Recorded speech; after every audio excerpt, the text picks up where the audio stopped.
Señor, te damos gracias en esta mañana. Gracias por permitirnos una vez más el congregarnos, el reunirnos.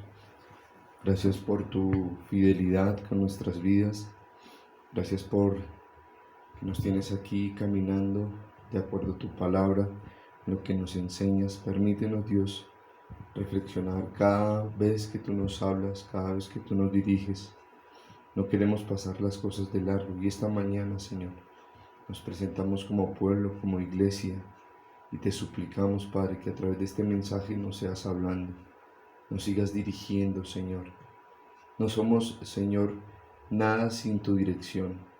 Necesitamos, Espíritu Santo, tu fortaleza, que tú nos avives, que tú nos enseñes. Tú eres nuestro Maestro, y por eso nos presentamos con toda la disposición esta mañana de domingo para, Señor, saber tu voluntad, conocer tu palabra. No queremos desviarnos por ignorancia, Señor. No queremos apartarnos del camino porque sencillamente no fuimos a la palabra. Por eso hoy venimos ante ti primeramente para darte gloria, para darte honra. Y permítenos ahora este tiempo para escudriñar, para ver, Señor, lo que está escrito desde hace tanto tiempo y sabemos que es lo que tiene el poder para transformarnos, para cambiarnos, porque es tu palabra, Señor, lo que necesitamos para tener unas vidas sanas, para tener hogares fuertes, para llevar testimonios que verdaderamente honren tu nombre. Y por eso acudimos nuevamente a ti, Señor, esta mañana de domingo. Como iglesia, como congregación, te alabamos, te exaltamos, te damos gloria, honra, todo el poder, Señor, es para ti. Gracias, Padre. Gracias, mi Señor. Gracias, Espíritu Santo. Amén. Muy bien, iglesia. Nuevamente, buenos días, bienvenidos. Vamos a comenzar entonces el tiempo de la palabra.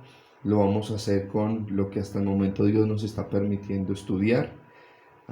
Solo quiero recordar lo que hablábamos hoy hace 8 días. Hoy hace 8 días estábamos hablando acerca de las 4 diferentes reacciones del Evangelio o que el Evangelio produce en las personas, mejor, tienen ante el Evangelio, las 4 diferentes reacciones. Y estas reacciones las aprendíamos a partir de la parábola del sembrador. Allí veíamos 4 diferentes terrenos donde la semilla cae.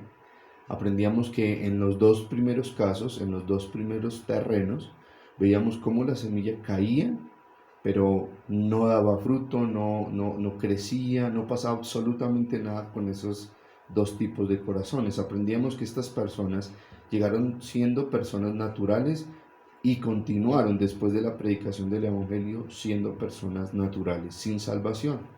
Luego llegábamos al caso número 3, donde veíamos que la semilla cayó, creció, pero a causa de los espinos la ahogaron y entonces el fruto se perdió. Y aprendíamos que tal vez este es el caso más complicado de los 3, porque allí estamos hablando de personas que tal vez asisten a una congregación, que se dicen ser cristianos, pero que en realidad en su corazón el primer lugar no es para el Señor. Están alejados, sus vidas hablan otra cosa. Una cosa es lo que escuchan, pero otra cosa es lo que practican. En realidad viven en un engaño porque ellos creen que por asistir a la iglesia, que por practicar algunos temas espirituales son personas salvas. Pero aprendíamos que no es así. La verdadera evidencia de una persona que nació de nuevo lo veíamos en el 4.º terreno. En el 4.º terreno veíamos cómo esa semilla creció y dio fruto abundantemente. Esa es la señal clara de un nuevo nacido, de alguien que ha sido salvo, que da fruto. Eso lo aprendíamos hace 8 días en cuanto a las 4 diferentes reacciones ante el Evangelio bíblico. Pero hablando precisamente hace 8 días de ese tema, surgía una duda y es de donde hoy quiero partir la enseñanza, de donde hoy quiero comenzar la enseñanza. Porque aprendíamos y veíamos, si Dios, como lo hemos estado estudiando, si Dios es el que hace todo en la salvación, Él es el que lleva a cabo toda la obra de salvación, pensarán algunos, y este es un pensamiento extremo, si es así, entonces no tengo que hacer nada, entonces Dios ya lo hizo todo, puedo de alguna manera relajarme y esperar que sencillamente llegue el día y esté en la eternidad con Dios. Pero este es un pensamiento equivocado, porque las personas que así piensan o que se quieren ir por esa corriente de pensamiento, tal vez llegan a tomar la vida cristiana de manera muy despreocupada y hasta los pecados los terminan disminuyendo, es decir, no le dan la importancia que debe de tener el tema de la santidad, y por lo tanto pueden estar de acuerdo con ciertos pecados que ellos no ven para nada grave y se excusan y descansan con el hecho de como Dios ya lo hizo todo, ellos no tienen que hacer nada, pues no hay ningún problema, mi salvación no se va a perder. Ese es un pensamiento extremo, pero también hay lo contrario, y son aquellos que creen que en cuanto a su salvación la recibieron gratis de parte de Dios, pero si ellos no la conservan, si ellos llegan a cometer un pecado, entonces esa salvación que fue entregada por Dios la van a terminar perdiendo. Entonces esos son los dos casos, son los dos extremos que surgía a partir de lo que estamos estudiando, del mensaje que salva, del evangelio, de la salvación, hablando de la vida eterna. Y es precisamente que vuelvo a replantear esto que surge, esta situación, estos dos extremos, porque lo vamos a entender mucho mejor y vamos a aclarar todo este tipo de dudas cuando comenzamos a entender lo que la Biblia nos habla acerca del orden de la salvación o de qué manera se compone la salvación, porque la Biblia tiene para darnos esa información. Es muy importante que todo cristiano, que todo hijo de Dios entienda cómo se llevó a cabo su salvación, de qué se compone la salvación, cuáles fueron los pasos que se dieron para que en este momento estés en los caminos de Dios, para que seas hijo del Salvador, hijo del Señor. Entonces, cuando nosotros aprendemos este tema, cuando lo estudiemos a fondo, como lo vamos a hacer a partir de hoy, entonces vamos a darnos cuenta que en realidad ninguno de los dos extremos que acabé de explicar es real. No que nos relajemos y pensemos que por cuanto Dios lo hace todo, entonces yo no debo de hacer nada. Ni tampoco llegar a creer que si llego a cometer algún pecado, alguna ofensa contra Dios, entonces pueda llegar a perder la salvación, porque eso tampoco es real. Pero para poder entender esto y ver la respuesta objetiva, la respuesta bíblica, necesitamos primeramente aprender de qué manera se compone la salvación, los pasos de la salvación. Y te vas a dar cuenta cómo este tema se va a ir aclarando. Ok, muy bien. Quiero entonces que comencemos y vamos entonces a observar que la Biblia, como les decía, nos muestra los diferentes pasos que componen la salvación. Y ahorita, lógicamente, el propósito del día de hoy es observar esos pasos, es ver cómo está compuesta la salvación, tener fundamento bíblico en lo que vamos a hablar, es decir, que tengamos claros los versos, los textos donde la Biblia nos da luz en cuanto a este tema, que los conozcas, que los identifiques, que entiendas algunos términos, algunas palabras que tal vez durante muchos años no has comprendido, y sé que el día de hoy eso va a cambiar. Entonces, mira lo importante. Esta es la predicación de la palabra, que conozcamos lo que la Biblia tiene para hablarnos y no sencillamente que queramos escuchar mensajes acomodados a nuestra propia voluntad. El trabajo de toda iglesia y de todo siervo de Dios es exponer, es dar a conocer lo que está allí escrito y no sencillamente tratar de acomodar o de reinventar mensajes para calmar la moral, para calmar la mente de las personas sus vidas agobiadas. La misma palabra, cuando se expone, cuando no está contaminada, cuando se habla lo que aparece en cada renglón de sus libros, es lo que va a traer una transformación, y eso también lo hemos venido hablando. Ya entrando un poquito más en materia y en detalle, examinando la escritura, vas a darte cuenta que el primero de esos pasos, o la primera parte en cuanto a la salvación, nosotros nos vamos a encontrar y nos vamos a dar cuenta que ese primer paso se llama la elección. Y esa elección fue llevada a cabo por Dios desde antes de la creación de todo. La elección. Dios eligió. Ese es el primer paso. El último paso, me salto al último, paso, al último paso que compone la salvación, es lo que la Biblia llama la glorificación. Y la glorificación se va a llevar a cabo después de la resurrección de los muertos, es decir, en la vida eterna, cuando tengamos cuerpos glorificados. Entonces, estos son los dos pasos, el primero y el último, pero lógicamente dentro de de lo que les acabo de hablar, tenemos toda una intervención divina, hay todo un proceso de parte del Señor, donde vamos a ver cómo interviene el Señor, donde entenderemos que son varios pasos, que la idea del día de hoy es escucharlos, es que los conozcamos. Y en nuestros próximos estudios vamos a tomar cada uno de esos pasos y los vamos a detallar a mayor profundidad. Pero comienza con la elección y termina en la glorificación. Por supuesto, para esto tenemos un pasaje, tenemos una cita bíblica que nos va a mostrar lo que les acabo de hablar. Quiero que leamos las palabras del mismo Pablo, que nos enseña acerca de cómo se compone la salvación que Dios nos ha entregado. Esa cita la encontramos en Romanos capítulo 8, Romanos 8 del 28 al 30. Observa cómo dice la palabra. Ahora bien, sabemos que Dios dispone todas las cosas para el bien de quienes lo aman, los que han sido llamados de acuerdo con su propósito. Porque a los que Dios conoció de antemano, también los predestinó a ser transformados según la imagen de su Hijo, para que Él sea el primogénito entre muchos hermanos. A los que predestinó, también los llamó.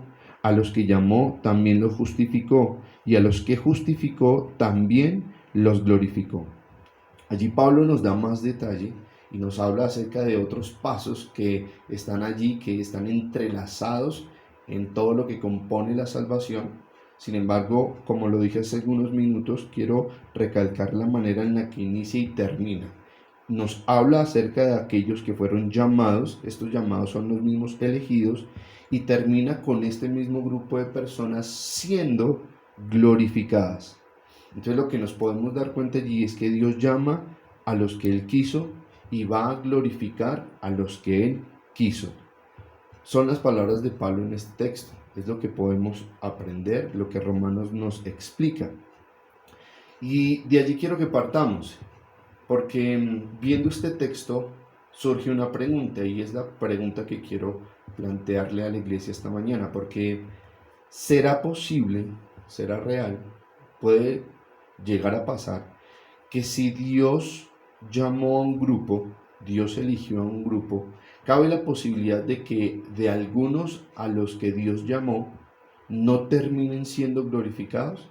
Es decir, que los que Dios llama, puede ser que de ese grupo de personas algunos resbalen o se queden en el camino y no lleguen al último paso de la salvación y no lleguen a ser glorificados. ¿Será que algo así puede llegar a ocurrir?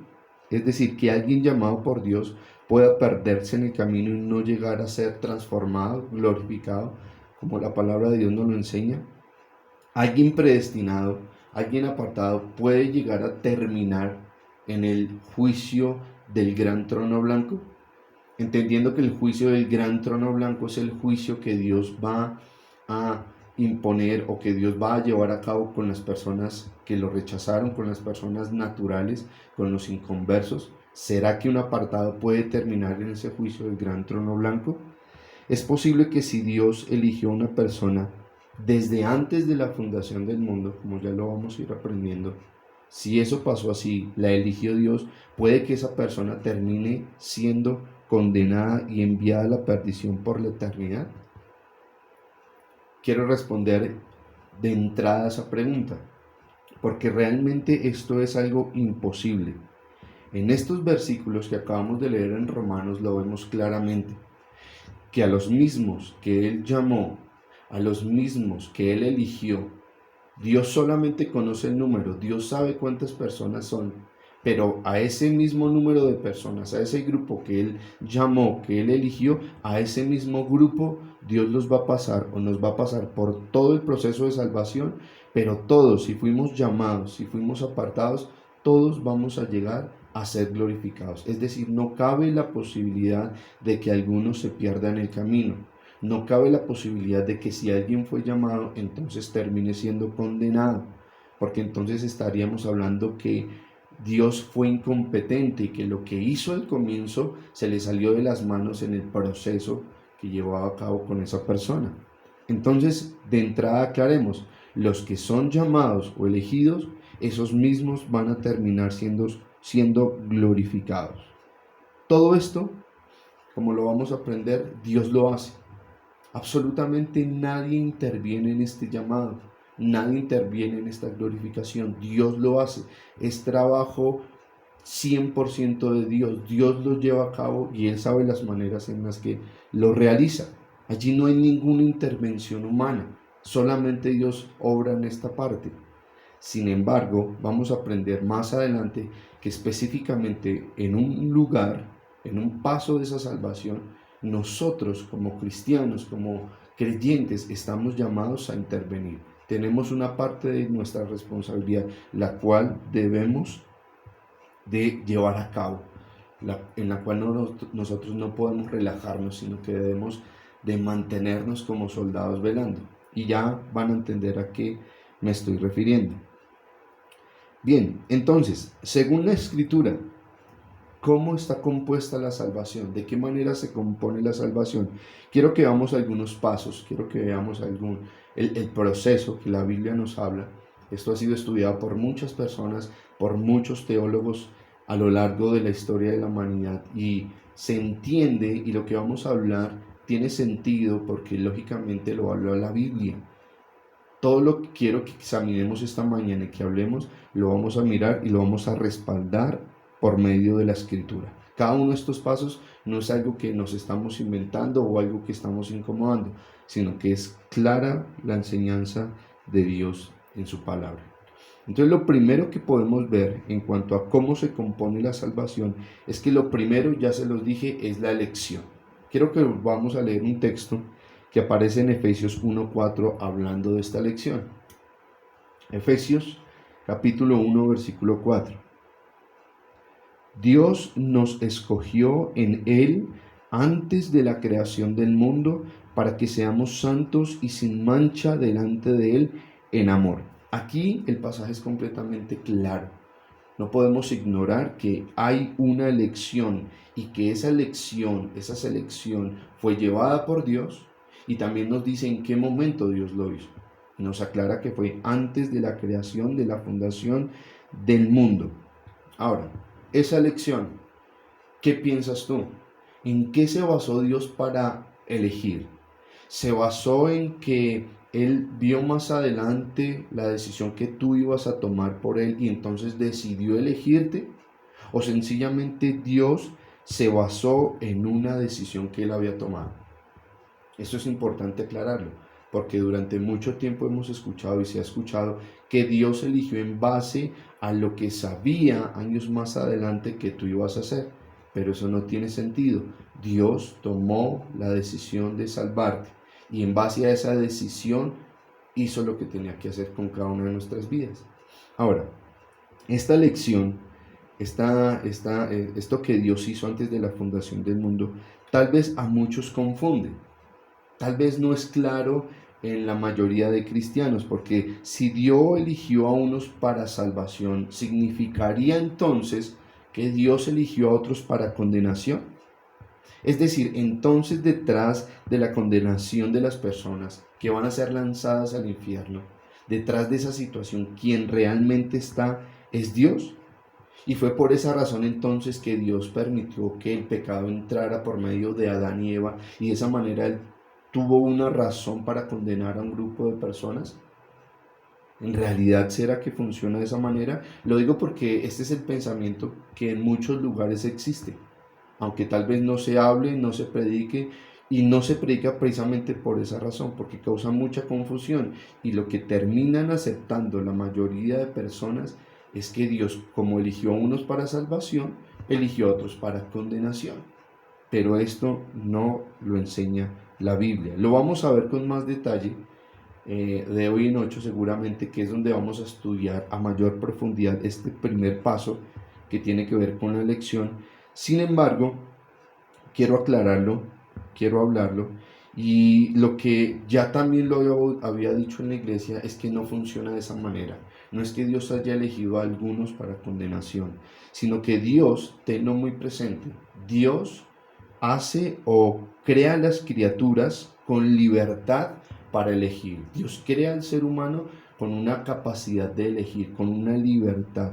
Y lo hace así porque definitivamente ese es el requisito mínimo para hablar de amor. Nosotros sabemos que Dios, su plan, su deseo era poderse relacionar con el hombre, poder tener una relación profunda con el hombre. Pero ¿cómo va a generar Dios una relación verdadera, honesta? ¿Cómo va a buscar que el hombre, que el ser humano le ame, si en realidad el ser humano no tenía capacidad de decidir? Por lo tanto, es que Dios crea a las criaturas con la opción de elegir, les da cierta libertad. Ahora, en esa libertad que Dios les otorga y entendiendo la omnisciencia de Dios, es decir, que Dios sabe pasado, presente y futuro, Dios sabía muy bien que en esa libertad el hombre iba a elegir por la maldad del corazón, por su propio pecado, por sus propios intereses. Y es por eso que cuando Dios elige para salvación, no está eligiendo a la vez para condenación, sino que todos nosotros estábamos destinados a la perdición, por cuanto nuestro corazón necio no buscaba una relación con el Señor. Y esto es a nivel mundial, esto pasa con todas las personas que han nacido, que estamos y que van a nacer. Dice que la salvación vino al mundo, palabras en el Evangelio, pero las personas amaron más las tinieblas que la luz. Romanos también nos habla que no hay ni siquiera uno bueno, que no hay nadie apartado, que no hay nadie quien busque a Dios. Todos se desviaron. Dios dio libertad a sus criaturas, pero en su omnisciencia sabía que se iban a apartar, es decir, que iban a seguir tras su pecado. Por esa razón, de en medio de todos esos condenados, de en medio de todos esos perdidos, Él decide apartar a unos para salvarlos y a los demás sencillamente deja y permite que continúen detrás de lo que ellos mismos en su propio corazón desean. Por sus propios pecados es que las personas van a ser condenadas, no porque Dios esté detrás de su condenación, no porque Dios los haya pecar. La escritura es muy clara cuando nos dice que Dios no tienta a nadie. Así que Él no eligió en ningún momento a las personas para que se condenen. Cada uno es tentado por su propia concupiscencia, por su propio pecado. Y por ese propio pecado es que las personas se van a condenar. Esto para aclarar en primer lugar lo que tiene que ver en cuanto a la elección, que lo vamos a hablar con mayor detalle en nuestro próximo estudio. Hoy quiero que veamos solamente cómo se compone la salvación de manera general y ya abarcaremos más en cada paso, en cada punto. El segundo paso, o lo segundo que podemos aprender desde la palabra de Dios, como está compuesta la salvación, es lo que tiene que ver con la predestinación. Primero elección, segundo predestinación. Mira cómo dice Efesios 1, 5 al 6. Efesios capítulo 1, versículos 5 al 6 dice así: nos predestinó para ser adoptados como hijos suyos por medio de Jesucristo, según el buen propósito de su voluntad, para alabanza de su gloriosa gracia que nos concedió en su amado. Esta predestinación está implícita en la elección, es decir, cuando Dios eligió salvar a una persona, cuando Él lo hizo así, en ese momento lo que hizo fue que predestinó. Dios salva a una persona, elige a una persona, Dios aparta a una persona, y lo que está haciendo en ese momento, por eso digo que está implícito, es que lo que está haciendo Dios es que predestina. Ahora, más adelante quiero que veamos y aprendamos el significado de esta palabra predestinación en su idioma natural, que es el idioma griego, ya que lo que significa predestinó en griego es que Dios dio una orden. Predestinar o predestinó es que Dios dio una orden y esta orden fue dada con anticipación. Eso es lo que significa predestinar, que Dios ordenó la salvación de cada persona que eligió, que apartó. Lo vamos a ver con más detalle, lo vamos a ver con mayor profundidad Lo que quiero es que veamos es que no sencillamente Dios planeó la salvación de una persona. No fue que Dios lo vio y le pareció algo bueno, le pareció algo agradable. No. En realidad lo que Dios, al momento que eligió una persona, al momento que apartó una persona, lo que hizo fue dar una orden, predestinó para que su salvación se llevara a cabo, para que continuara, con todo lo que hoy vamos a tener en cuenta y vamos a aprender. Así que predestinó significa que Dios dio una orden para que esa persona se salvara. Esta orden la dio con anticipación. Estamos hablando desde antes de la fundación del mundo, antes de que todo fuera creado. Más adelante vamos a aprender más acerca de este término. Lo tercero en cuanto a la manera en la que se compone la salvación es lo que tiene que ver con el llamado. Número 1, elección. Número 2, predestinación. Número 3, el llamado. Ahora, en cuanto al llamado, lo que necesitamos hablar, lo que necesitamos aclarar es que en realidad existen dos tipos de llamados. Dos tipos de llamado. Recordando nosotros la parábola del sembrador, si vemos los tres primeros casos de personas que no son salvas, de personas que son naturales, en los tres primeros casos donde cae la semilla, lo que nosotros podemos notar allí es que hubo un llamado, se predicó el evangelio, estas personas escucharon, pero ese llamado lo podemos definir como un llamado externo. Únicamente en el cuarto caso donde cayó la semilla, es decir, donde produjo fruto, es donde podemos ver lo que es un llamado interno. Un llamado interno es aquel que realmente produce salvación. Un llamado interno es aquel que compone la salvación. Así que es importante que tú entiendas eso. Existen dos llamados, el llamado externo y el llamado interno. Dentro del llamado interno es donde estamos hablando de la salvación. Es decir, el llamado externo, y quiero que veamos un caso en un momento, en Mateo 28, es el que se debe hacer en todo momento. Este llamado externo, algunas personas lo rechazan como otras personas lo aceptan. Es rechazable. Son las palabras mismas del Señor Jesús. Quiero que vayamos, por favor, ahora sí, a Mateo capítulo 28, versículo 19. Mateo 28, 19 dice, por tanto vayan y hagan discípulos de todas las naciones, bautizándolos en el nombre del Padre y del Hijo y del Espíritu Santo. Esto fue lo que precisamente muchas personas han hecho, entre ellos los apóstoles, comenzando la iglesia primitiva. Vemos a un Pablo predicando en Atenas, haciendo un llamado, predicó el evangelio bíblico, y lo que podemos notar allí es que ante este llamado externo, algunas personas lo rechazaron, pero otras personas lo recibieron. Es rechazable, pero ese no es el llamado que compone la salvación. El llamado que compone la salvación es un llamado que hace Dios directamente a la vida de toda persona. Y este es un llamado interno. Y este es un llamado que efectivamente produce la salvación. No que de pronto produce salvación, sino que en realidad cuando es Dios quien llama, entonces la salvación es segura para esa persona. Quiero que veamos Juan 6:44 y entendamos de qué estamos hablando. Juan 6:44. Nadie puede venir a mí si no lo atrae el Padre que me envió, y yo lo resucitaré en el día final. Palabras de nuestro Señor Jesucristo. Dice que nadie puede venir a Él, nadie puede ir a Él si primeramente el Padre no lo lleva, si primeramente el Padre no lo arrastra, no lo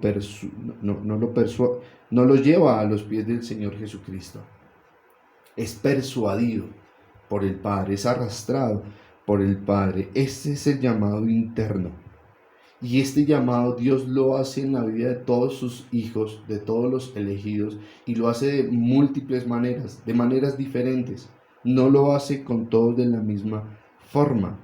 Ahora, cuando estamos hablando de un llamado interno, no estamos hablando de un llamado que Dios está haciendo en contra de la voluntad humana. Claro que no. Dios no está obligando a nadie para que tenga una relación con su hijo. Cuando llega ese llamado interno a la vida de toda persona, en realidad las personas lo que más anhelan, lo que más desean es comenzar a tener esa relación, esa vida dependiendo del Señor. Es un llamado interno, es algo interno que te movió, que te llevó a buscar del Señor.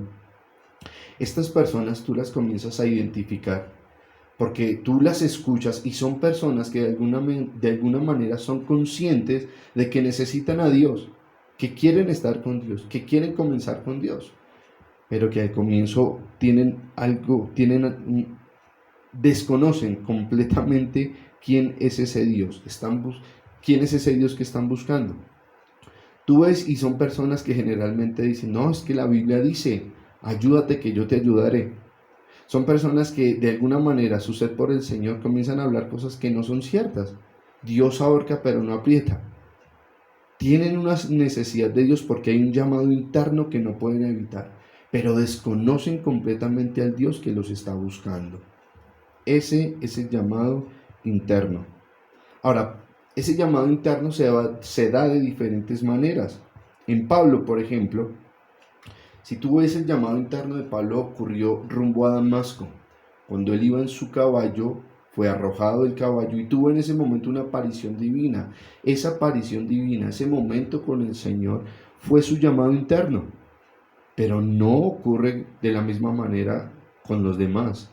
Porque nosotros no podemos decir que nuestro llamado fue como el de Pablo, que tú ibas a un trabajo, que ibas en el bus, en la ruta, y que al bajarte de la ruta te caíste y vino una aparición divina. Y no fue así. Seguramente fue a través de un problema, fue a través de una necesidad, fue a través de una enfermedad, donde tú te viste completamente mal, perdido, desanimado, frustrado, y todo esto estaba siendo movido sencillamente por Dios, y ese era su llamado para que en ti comenzara a brotar todo lo que ha venido más adelante. Ese es el llamado interno.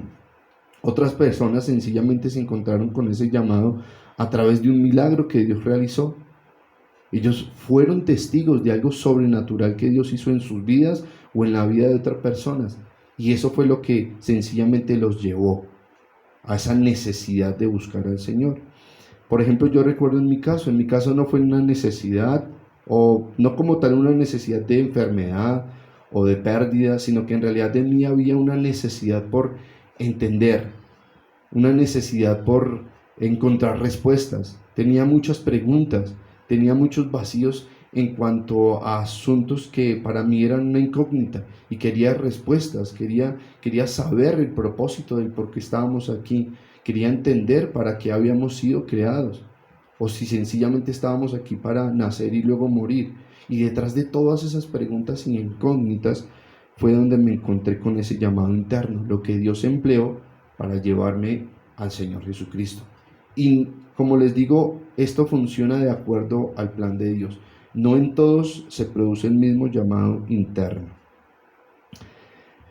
Pero vamos aprendiendo lo que es la salvación, cómo se compone la salvación. Lo cuarto en cuanto a la salvación es lo que tiene que ver con la regeneración. Tito 3:5. Tito 3:5 dice de esta manera: Él nos salvó no por nuestras propias obras de justicia, sino por su misericordia.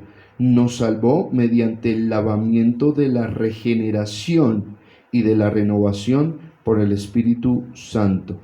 Y quiero que entiendas este tema y esta palabra que tal vez para muchos es un poco confusa, y es lo que habla la Biblia acerca de la regeneración.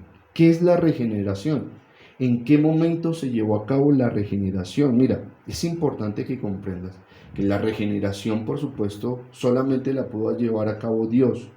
Es importante que comprendas que sin la regeneración nunca hubieras podido entender los asuntos divinos.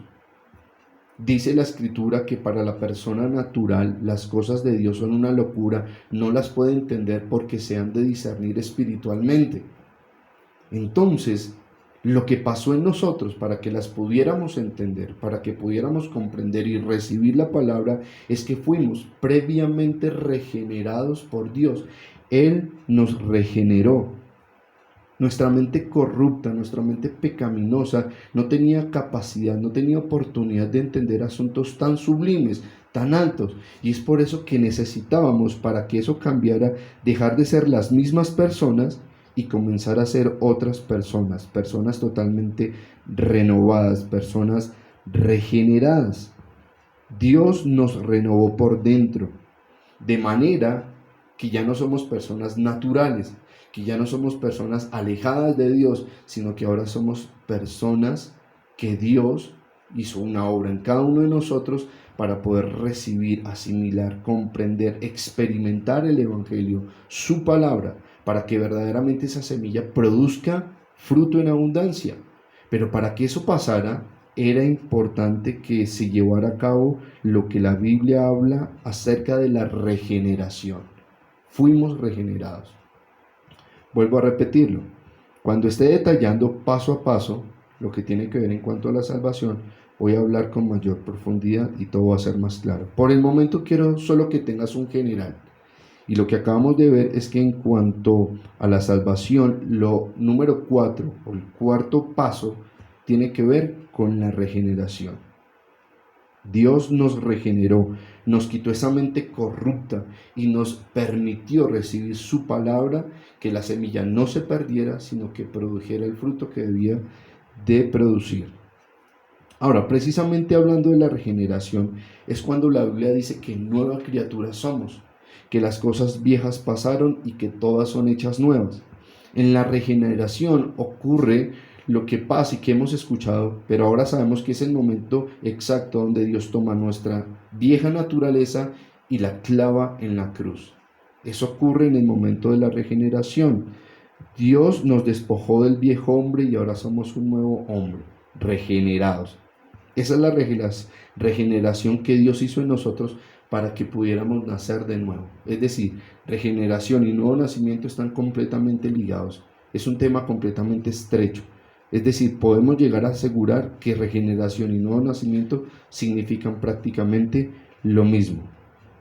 Luego de que viene la regeneración y es ese nuevo nacimiento, lo quinto que aparece en cuanto al paquete de la salvación es lo que tiene que ver con la conversión. Lo quinto es la conversión. Ahora, cuando hablamos de conversión, a lo que nos estamos refiriendo es a que nos apartamos del pecado. Fuiste regenerado y a causa de eso entonces fuiste convertido. Ahora, regenerado y convertido no significan lo mismo. Primero fuiste regenerado, luego sí fuiste convertido. Y en la conversión lo que se nos habla es que es el momento donde nosotros nos apartamos del pecado. Quiero que leamos y ya lo vamos a explicar un poco más. Primera de Juan 2, del 3 al 5. Primera de Juan 2, 3 al 5. ¿Cómo sabemos si hemos llegado a conocer a Dios? Si obedecemos sus mandamientos. El que afirma, lo conozco, pero no obedece sus mandamientos, es un mentiroso y no tiene la verdad. En cambio, el amor de Dios se manifiesta plenamente en la vida del que obedece su palabra. De este modo sabemos que estamos unidos a Él. Entonces es importante aclarar que en aquellos que dicen que tienen algo con Dios, que tienen una relación con Dios, que han sido alcanzados por Dios, esto verdaderamente se va a evidenciar en que estas personas están obedeciendo al Señor, que están caminando en su voluntad, que se están apartando del pecado. Es decir, que en el momento en que fueron regenerados se vio un cambio automático porque fueron convertidos. Ahí es donde vemos casos de personas que, por ejemplo, dicen, es que yo era entregado al trago y me emborrachaba cada 2 días y fumaba como una persona descontrolada, o era adicto a los videojuegos o a las apuestas, o era una persona muy chismosa. Pero cuando vino la regeneración, automáticamente somos convertidos, y cuando somos convertidos, esas cosas que pertenecían a nuestra vieja naturaleza, a nuestro viejo hombre, desaparecen en el acto. Ya no están. Porque en el momento que fuimos regenerados, nuestros pensamientos, nuestros deseos, nuestros anhelos cambiaron. Y en la conversión se manifestó eso. Esas cosas que nos gobernaban durante tantos años ya desaparecen. Y eso es un cambio automático donde las personas lo detectan y donde muchos comienzan a decir que algo pasó realmente con nuestras vidas, cuando hay verdaderamente una salvación. Estas cosas son automáticas. No estoy diciendo que ahora tenemos una vida impecable sin un pecado. Claro que no, como ya lo vamos a aprender, van a haber asuntos con los cuales vamos a seguir teniendo un enfrentamiento, pero pecados arraigados, evidentes, con los cuales luchábamos, muchos de ellos en nuestra conversión desaparecen al instante. Lo que anteriormente hacías y te gobernaba ya no está en tu vida.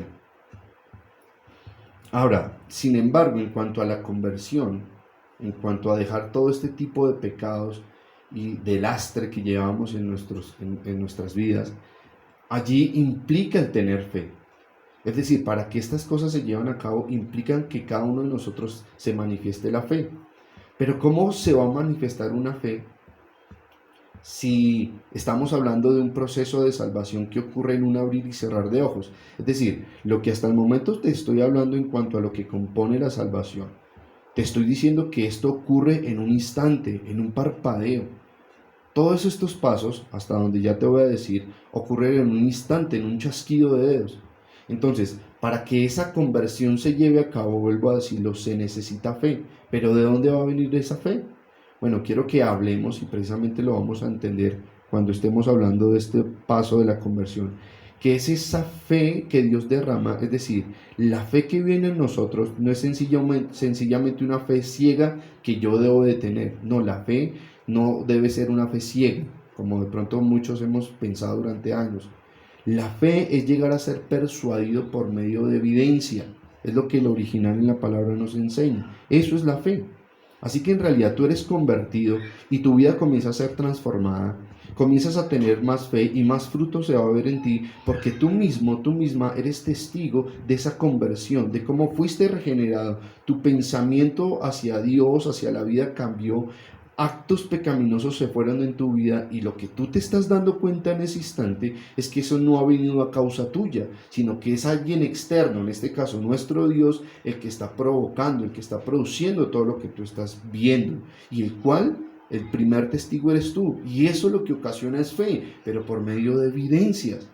Y esa misma fe es la que va a permanecer contigo a través de los años para seguir transformándote cada vez más a la imagen del Señor. Esto en cuanto a la conversión, cómo se relaciona con la fe, vuelvo a decirlo, más adelante lo vamos a explicar.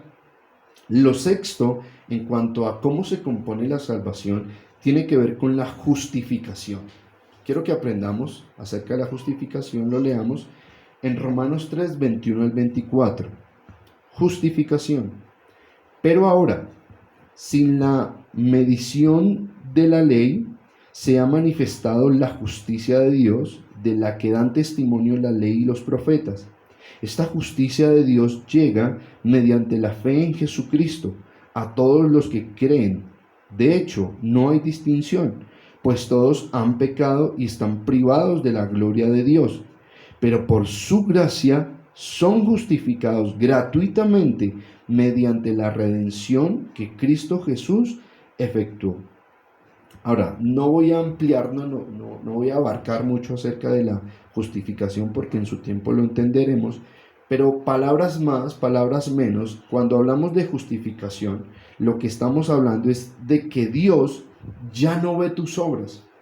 Dios ya no ve lo que tú haces en tu vida pecaminosa. Dios ya no está viendo lo que tú intentas hacer apartado de Él y en tus propias fuerzas. No, Él ya no ve tus obras. Lo que Dios está viendo es que ahora, lo que Dios ahora observa en tu vida son las obras de Cristo. Las obras que llevó a cabo nuestro Señor. Esto implica que tus pecados, tus obras, entonces, fueron imputadas a Cristo, fueron dadas a Cristo. Y Cristo pagó ese precio. Cristo venció ese pecado precisamente clavándolo en el madero. Ahora, nuestros pecados fueron imputados a Cristo, pero ocurre lo contrario, que de esa manera, ahora, como sus obras ahora son para nosotros, como Dios ahora nos justifica, significa que ahora nuestras obras son puestas en Cristo, y les hablo del pecado, pero ahora las obras que Cristo llevó a cabo, su justicia, ahora es puesta en nuestra vida.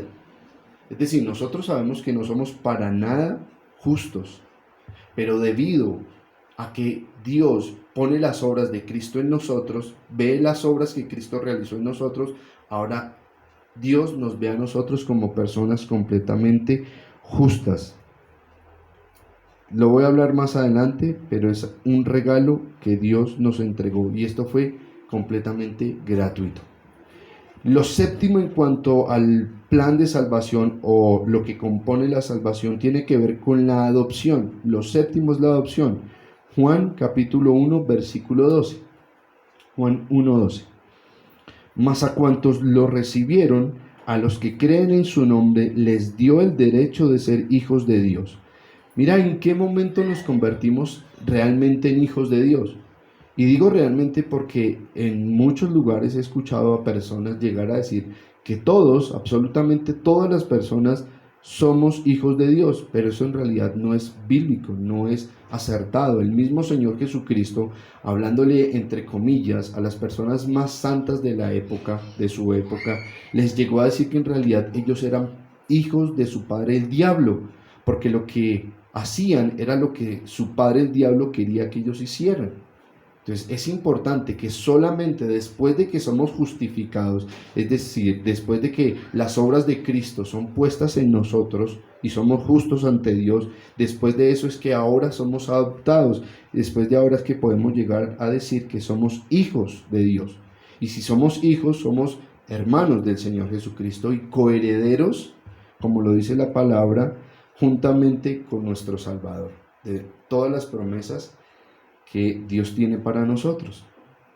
Lo octavo en cuanto a la manera en la que se compone la salvación es lo que nos habla la Biblia acerca de la santificación. Después de la adopción viene la santificación. Estamos hablando del orden, que no ocurre en un lapso extenso, sino que en realidad pasa de manera automática, hablando hasta el séptimo paso, porque cuando llegamos al octavo, que tiene que ver con la santificación, nos vamos a dar cuenta que allí hay un cambio. Y ese cambio ocurre en primer lugar en lo que tiene que ver en cuanto a lo que Dios hace. Porque hasta lo que hemos venido hablando, todo lo ha hecho Dios. La única intervención es la intervención divina. Hasta el séptimo, o en realidad están todos los pasos, pero específicamente hablando del octavo, es allí donde Dios, por supuesto, continúa interviniendo, pero nosotros ahora somos llamados a cumplir con nuestra parte. Es allí donde el extremo de llegar a decir, como Dios ya lo hizo todo, entonces yo no hago nada, se va al piso, porque en cuanto a la santificación, estamos nosotros llamados a participar. Mira como dice Efesios 4, 12 al 13. Efesios 4 del 12 al 13. A fin de capacitar al pueblo de Dios para la obra de servicio, para edificar el cuerpo de Cristo. De este modo todos llegaremos a la unidad de la fe y del conocimiento del Hijo de Dios, a una humanidad perfecta que se conforme a la plena estatura de Cristo. Ahora es importante aclarar que cuando allí dice todos, en este pasaje no se está refiriendo a toda la humanidad, sino que se está refiriendo a toda la iglesia. Hay que entender ese pasaje bajo el contexto de lo que hemos estado estudiando. Y nos aclara allí el pasaje en Efesios que Dios nos ha dado una serie de dones, una serie de llamados, pero con el firme propósito de que los pongamos en servicio a los demás, en que entre todos precisamente vayamos creciendo unánimes para llegar a alcanzar la estatura de Cristo. Esto nos está hablando de santificación. Para llegar a ser como Cristo, necesitamos estar unánimes, necesitamos no solamente la iglesia, los unos con los otros, el ayudarnos con nuestros diferentes dones, sino que es algo que también personalmente yo debo de llevar a cabo. La santificación es un asunto que Dios está observando diariamente en mi vida, porque me compete. No es algo donde sencillamente yo digo, Dios ya me va a glorificar y yo me quedo quieto. No, claro que no. Yo debo de dar la pelea, debo de dar la batalla en contra de mi carne. Mira, ocurren casos que son evidentes de personas que llevan 20 años en una iglesia y tú los ves de la misma manera, con sus mismos asuntos. No se ve nada de santidad en ellos. Pero llegan otras personas con 1 o 2 años y vemos cómo sobrepasan a estos. Y se ve algo completamente diferente en sus vidas, porque entendieron que deben de crecer, en esa santidad. Entonces, Ya voy a aclarar un poco más hasta el momento, solo quiero recapitular. Hasta el momento en cuanto a la salvación hemos aprendido que lo que primero ocurre es elección, segundo predestinación, tercero llamado, cuarto regeneración, quinto conversión, sexto justificación, séptimo adopción. Hasta este punto solamente es obra de Dios y de nadie más. Pero cuando llegamos al punto número 8 que tiene que ver con la santificación, yo debo hacer mi parte. Debemos negarnos a nosotros mismos.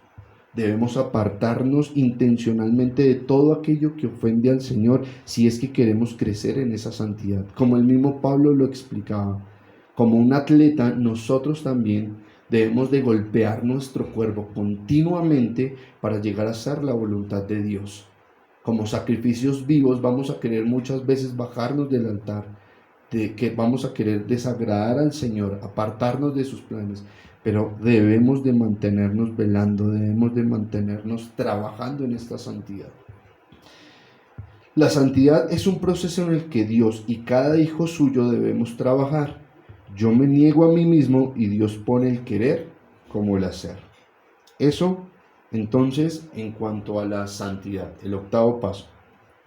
El noveno paso es lo que tiene que ver con la perseverancia. Mira cómo dice en cuanto a la perseverancia, Judas 1.24. Judas 1.24 dice: al único Dios, nuestro Salvador, que puede guardarlos para que no caigan y establecerlos sin tacha y con gran alegría ante su gloriosa presencia. Ahora, ¿qué es la perseverancia? Es el hecho que Dios nos habla acerca de que no viviremos, no experimentaremos como tal una caída definitiva. Sí, como cristianos muchas veces caeremos, resbalaremos, nos deprimiremos, el pecado nos agobiará, muchas veces le obedeceremos más al pecado que a la voluntad del Señor y nos vamos a sentir completamente por el suelo. Pero nos dice Judas que de todas estas situaciones Dios nos levantará. Dice la misma palabra que aunque 7 veces cayera el justo, con todo Jehová lo levantará. Esto es lo que tiene que ver con la perseverancia. Dios en nosotros nos hará perseverar por medio de su Espíritu. Y estoy seguro que esto lo has vivido como cristiano, donde tal vez veías ninguna salida, te sentías completamente opacado por el pecado, por las circunstancias, por la maldad de tu corazón, estabas seco, estabas negando muchas veces al mismo Señor, pero de en medio de esa caída, como te diste cuenta, no fue una caída total, definitiva, sino que de allí, de esa situación, el mismo Señor te levantó.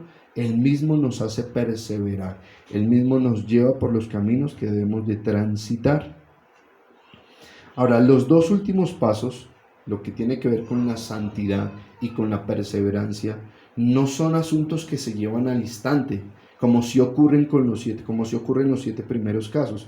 En los 7 primeros casos es algo que ocurre en un instante, pero en la santidad y en la perseverancia es algo que va a llevar un proceso.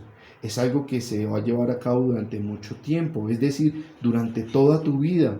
Mientras estés aquí en la tierra, vas a tener que estar negándote a ti mismo, creciendo en santidad, y por eso lo importante de entender la palabra, de conocer la voluntad del Señor, para que en realidad no tengas una religión, sino que estés haciendo las cosas como realmente a Dios le agradan, te estés apartando, santificando. Eso va a durar toda tu vida, pero no solamente la santidad, sino que la perseverancia va a ser algo continuo en tu vida. Te vas a caer muchas veces, pero de allí el que te va a levantar va a ser la mano poderosa de nuestro Señor. Es lo que Él ha hablado, eso es lo que Él nos ha prometido. Y por último, después de la perseverancia y lo que acabamos de hablar, en el 10º lugar tenemos lo que es la glorificación, el último paso que compone la salvación. Romanos 8:30. Romanos 8:30. A los que predestinó también los llamó, a los que llamó también los justificó, y a los que justificó también los glorificó. Este es el último paso, glorificar, la glorificación. Esto nos habla acerca de la vida eterna, de nuestros cuerpos glorificados. Esta es la promesa de que todos llegaremos a la estatura de nuestro Señor Jesucristo, que este cuerpo de muerte pecaminoso será reemplazado por un cuerpo que no se doblegue ante la tentación, ante el pecado, ante la maldad. Va a ser un cuerpo distinto, va a ser un cuerpo glorificado.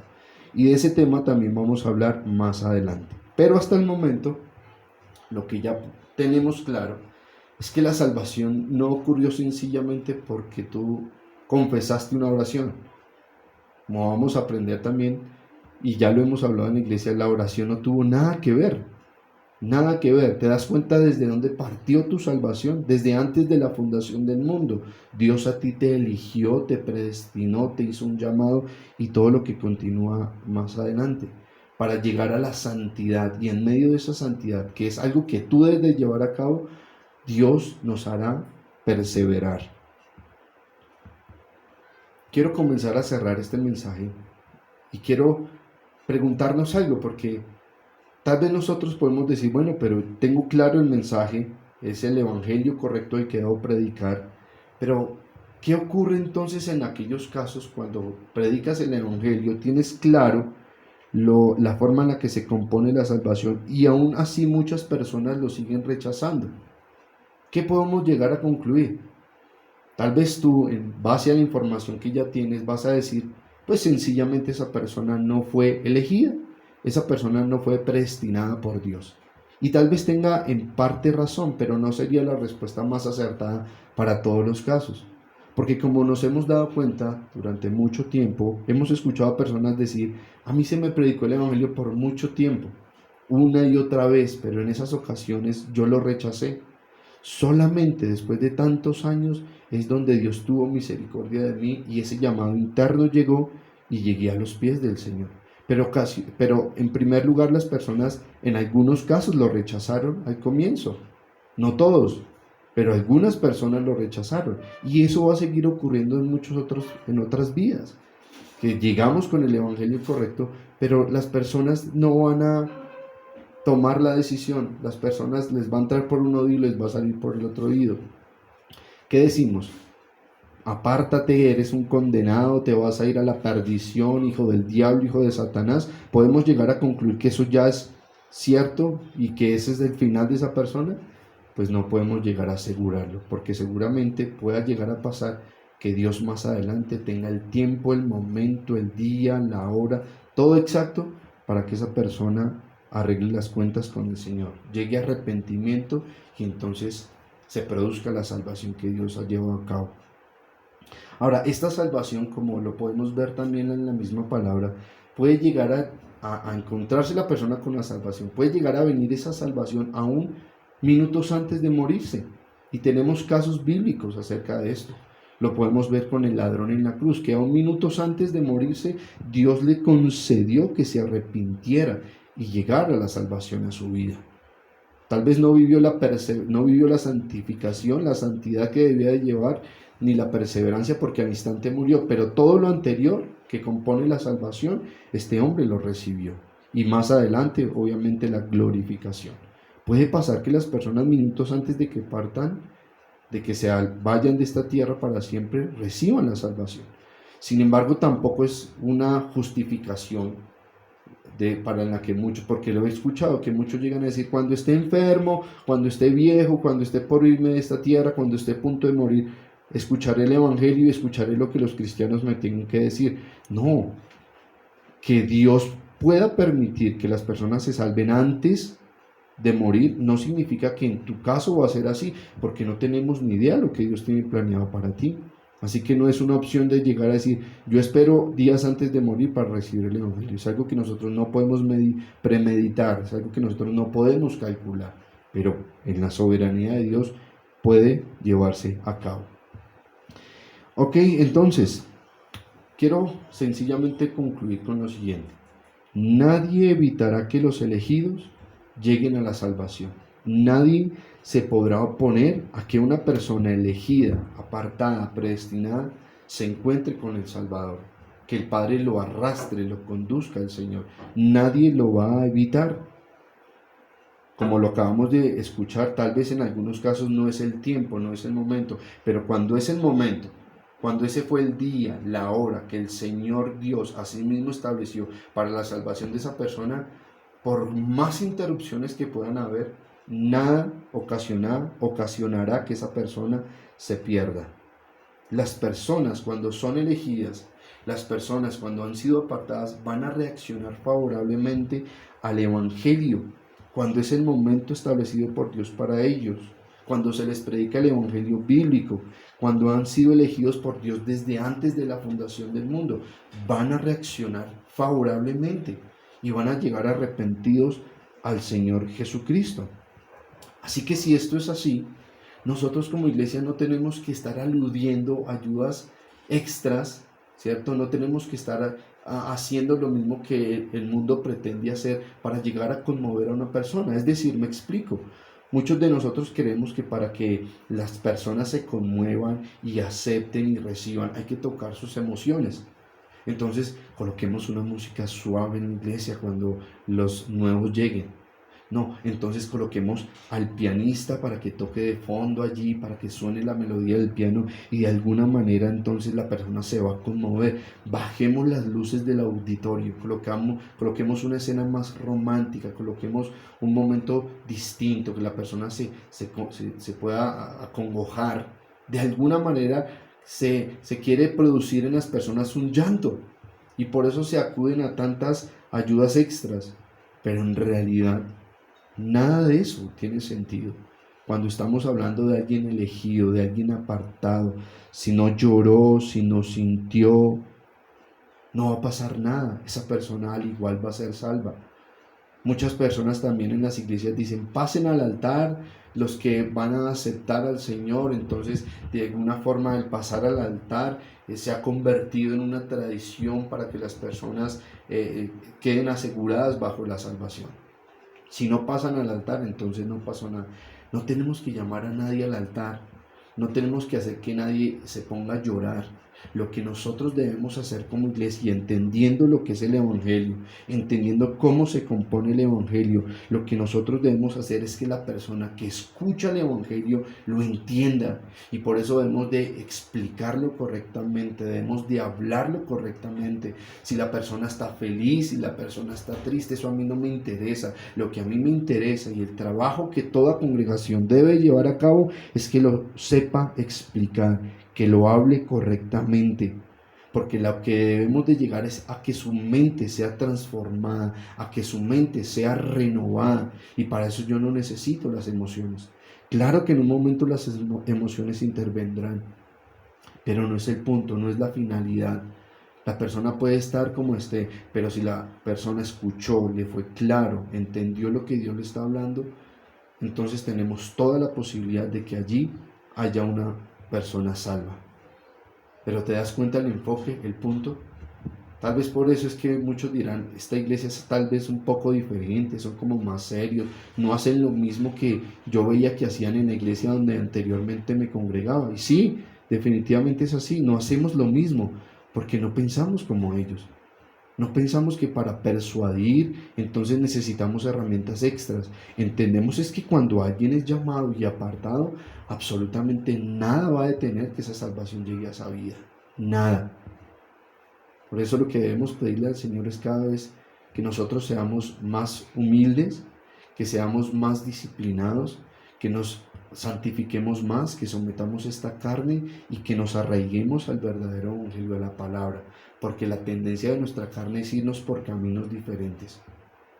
Que la iglesia comience a implementar cosas diferentes, que la iglesia se adapte a lo que el mundo es, que si la iglesia entonces, como lo he escuchado, quiere crecer, quiere impactar, entonces tiene que tomar otras herramientas, no lo que está predicando, no lo que está hablando, no, eso nunca lo vamos a hacer, iglesia. Vamos a permanecer en la escritura, no por por mi voluntad o porque así yo lo impuse, no, es que lo que la Biblia nos enseña es muy claro y lo debemos hacer al pie de la letra. Así que me gustaría cerrar precisamente orándole al Señor por nuestros corazones, por nuestras vidas, para que entendamos a qué estamos llamados a esta tierra. No a decorar la iglesia con nuestras propias ideas, no a hacer escándalos o ese tipo de situaciones o actuar como el mundo actuaría. No, estamos llamados a permanecer en la Escritura, a hablar lo que debemos hablar como Dios nos lo ha enseñado. Te voy a invitar entonces, ya cerrando esta reunión, a que podamos orar. Le demos gracias a Dios por esta palabra, por este mensaje que nos permite entender cómo se compone la salvación. Lo que acabamos de hacer fue una exposición bíblica. De hoy en 8 días vamos entonces a detallar con mayor profundidad, valga la redundancia, cada uno de estos pasos. Y así vamos a tener toda la serie relacionada con la salvación. Vamos a orar. Señor Dios, te damos gracias esta mañana por lo que tú nos has hablado. Gracias por la enseñanza, gracias porque nos das claridad, gracias porque ahora entendemos realmente lo que tú quieres y lo que era la intención tuya desde un momento al darnos la Biblia. Tú no nos diste la palabra sencillamente para que al tenerla nosotros predicáramos lo que se nos ocurriera, sino que nuestro llamado y nuestra labor es abrir la Escritura y exponerla. Y hoy hemos hecho eso en la congregación. Esta mañana lo hemos llevado a cabo de esa forma. Y por eso confiamos que los demás asuntos en nuestras vidas, a nivel familiar, a nivel laboral, todo, Señor, aquello que en lo que estamos siendo probados, tú vas a seguir teniendo el control. Tú vas a seguir llevando la obra de nuestra vida como a ti te compete, como a ti te parece. Porque eso es lo que vimos hoy. Nosotros participamos, claro que sí, en la santificación, pero tú eres el que produce en nosotros el querer como el hacer, por tu buena voluntad. Gracias, Dios, te damos, te alabamos, te exaltamos y ayúdanos a seguir perseverando, a seguir creciendo. Ayúdanos también a poder ser disciplinados en las reuniones que tenemos entre semana, a congregarnos, a poder crecer allí entre hermanos como aprendíamos hoy, con nuestros dones, con nuestro llamado, nuestro servicio, los unos con los otros, iremos creciendo a la medida de Cristo.